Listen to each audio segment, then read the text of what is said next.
ഈ കയറ്റുമതി ചെയ്യുന്ന മീനുകളിൽ ഏറ്റവും വില കൂടിയ അല്ലെങ്കിൽ യൂറോപ്യന്മാർക്കൊക്കെ ഏറ്റവും പ്രിയപ്പെട്ട ഒരു മത്സ്യം എന്ന് പറയുന്നത് ഏതാണ്?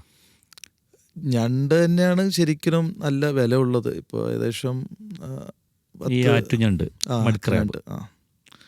അതിന് ഈ പറഞ്ഞ പോലെ 3500-4000 രൂപയുടെ അടുത്ത് വില വരുന്നുണ്ട് പലപ്പോഴും ഒരു കിലോന്.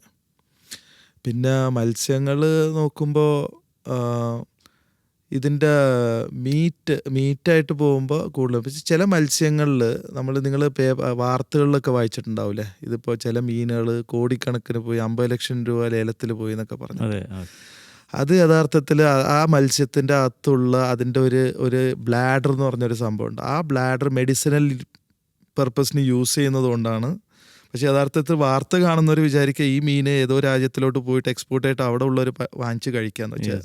പക്ഷെ ആ മീൻ ആ ഒരു പ്രത്യേക വെറൈറ്റി ഉള്ള മീനാണത്. ആ ഒരു മീൻ ഇത്രയും വില പോകുന്നത് ആ മീനിലുള്ള ഒരു ബ്ലാഡർ, അത് മെഡിസിനൽ പർപ്പസിന് യൂസ് ചെയ്യുന്ന ഒരു ബ്ലാഡർ ആയതുകൊണ്ട് അത് ആ ഒരു മീൻ നല്ല വിലക്ക് പോകും.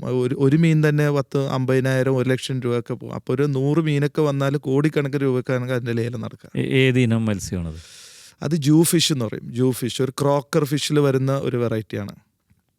ഓക്കെ, നമ്മുടെ തീരത്ത് അത് ചിലപ്പോൾ നാഗപട്ടണം ഭാഗത്ത് വരാറുണ്ട്, കേരളത്തിലും വരാറുണ്ട്. പക്ഷെ എപ്പോഴും അതിനായിട്ട് മീൻ പിടിക്കാൻ ഇറങ്ങിയാൽ കിട്ടാത്ത സാധനമാണ്. മറ്റേത് വേറെ പണിക്ക് പോകുമ്പോൾ അതിൻ്റെ ഒപ്പം ചിലപ്പോൾ കയറി വരുന്ന ഒരു സംഭവം.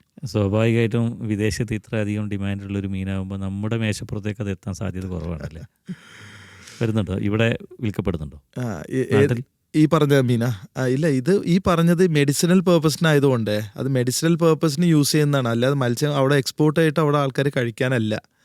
അപ്പോൾ ഇത് വന്നാലും ഇവിടെ കമ്പനിക്കാരാണ് എടുത്ത് മരുന്നുണ്ടാക്കാനായിട്ട് ഉപയോഗിക്കുന്നത്. ചെന്നൈയിൽ ഇപ്പോൾ ഈ ഗോൾഡ് മെറൈൻ എക്സ്പോർട്സ് എന്ന സ്ഥാപനം വളരെ വിപുലമായ രീതിയിൽ പ്രവർത്തിച്ചു വരികയാണ്. എത്ര സ്റ്റാഫ്, എന്തെല്ലാം സംവിധാനങ്ങൾ, എത്രമാത്രം ടെക്നോളജികളൊക്കെ ഉണ്ട്? ഞങ്ങൾക്ക് ഏകദേശം 200ഓളം സ്റ്റാഫുണ്ട് കൊച്ചിയിലും ചെന്നൈയിലായിട്ട്. പിന്നെ ഞങ്ങളിപ്പോൾ ഇന്ത്യയിൽ ഏറ്റവും കൂടുതൽ ഫ്രഷ് എക്സ്പോർട്ട് ചെയ്യുന്ന ഒരു കമ്പനിയിലാണ് ഞങ്ങൾ. 1-2 സ്പോട്ടിൽ ഏറ്റവും ടോപ്പ് 2 സ്പോട്ടിലുള്ള കമ്പനിയാണ് ഞങ്ങളുടെ. കഴിഞ്ഞ 5 കൊല്ലമായിട്ട് ഞങ്ങൾക്ക് ഗവൺമെൻറ് അവാർഡ് കിട്ടിക്കൊണ്ടിരിക്കുകയാണ്, എക്സ്പോർട്ടിൻ്റെ അവാർഡ്. അപ്പോൾ ആ ഒരു അർത്ഥത്തിൽ കാര്യങ്ങൾ ഭംഗിയായിട്ട് മുന്നോട്ട് പോകുന്നുണ്ട്. ഗവൺമെൻറ് പുരസ്കാരങ്ങൾ? യെസ്. ഏതൊക്കെ പുരസ്കാരങ്ങളാണ് ഈ മേഖലയിൽ? അത് ഗവൺമെൻറ് എല്ലാം 2 കൊല്ലം ഏറ്റവും കൂടുതൽ എക്സ്പോർട്ട് ചെയ്ത ഓരോ കാറ്റഗറിയിൽ എക്സ്പോർട്ട് അവാർഡ് കൊടുക്കാറുണ്ട്. അപ്പോൾ ഞങ്ങൾക്ക് ഈ ഫ്രഷ് സീ ഫുഡ് എക്സ്പോർട്ടിൽ ഞങ്ങൾക്ക് സെക്കൻഡ് അവാർഡ് കഴിഞ്ഞ 5 പ്രാവശ്യമായിട്ട് നമുക്ക് കണ്ടിന്യൂസ് ആയിട്ട് കിട്ടുന്നുണ്ട്. അത് ഓൾ ഇന്ത്യ ബേസിസിലുള്ള അവാർഡാണ്.